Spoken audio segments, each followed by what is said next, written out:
കേന്ദ്ര സംസ്ഥാന സർക്കാരുകളുടെ റേഷൻ വ്യാപാരികളോടുള്ള അവഗണന അവസാനിപ്പിക്കണമെന്ന ആവശ്യം ഉന്നയിച്ച് ജൂലൈ മാസം 8, 9 തീയതികളിൽ നടക്കുന്ന റേഷൻ വ്യാപാരികളുടെ 48 മണിക്കൂർ രാപ്പകൽ സമരത്തിന് പിന്തുണ പ്രഖ്യാപിച്ചുകൊണ്ട് വൈക്കം താലൂക്ക് റേഷൻ വ്യാപാരികളുടെ സംയുക്ത സമരസമിതി വിശേഷാൽ പൊതുയോഗം നടത്തി. വൈക്കം വ്യാപാര ഭവൻ ഹാളിൽ നടന്ന യോഗം സംയുക്ത സമരസമിതി താലൂക്ക് ചെയർമാൻ വി. ജോസഫ് ഉദ്ഘാടനം ചെയ്തു. ഇതിന് മരണാനന്തര സഹായമില്ല, ചികിത്സാ സഹായമില്ല, കുട്ടികൾക്ക് വിദ്യാഭ്യാസ സഹായം കിട്ടുന്നില്ല.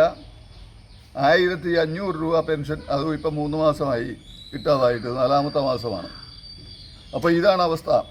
ഈ കൊടുക്കുന്ന ഞങ്ങളുടെ വിഹിതം ഭരണച്ചെലവിന്, ക്ഷേമനിധിയുടെ ഭരണച്ചെലവിന് മാത്രം ഒതുങ്ങിപ്പോവുകയാണ്. അപ്പോൾ സർക്കാർ വിഹിതം നിശ്ചയിച്ച് ക്ഷേമനിധി പുനർക്രമീകരിച്ച് റേഷൻ വ്യാപാരികൾക്ക് പ്രയോജനപ്രദമായ വിധത്തിൽ അതിനെ കൊണ്ടുപോകണം. ഈ ആവശ്യങ്ങൾ ഉന്നയിച്ചാണ് ഞങ്ങളുടെ സമരം. Convenor Jineesh Kumar, secretary KD Vijayan Edayath, I. George Kutty, Shinjo Lukose, Ajeesh P. Nair, NJ Shaji, M. Jayaprasad തുടങ്ങിയവർ സംസാരിച്ചു.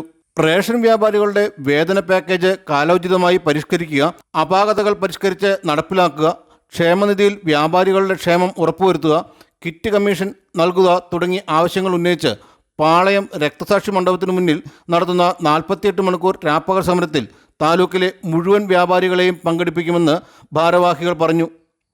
സ്ത്രീകൾ അടക്കമുള്ള 100 കണക്കിന് വ്യാപാരികൾ യോഗത്തിൽ പങ്കെടുത്തു. Enlight news, Vaikom.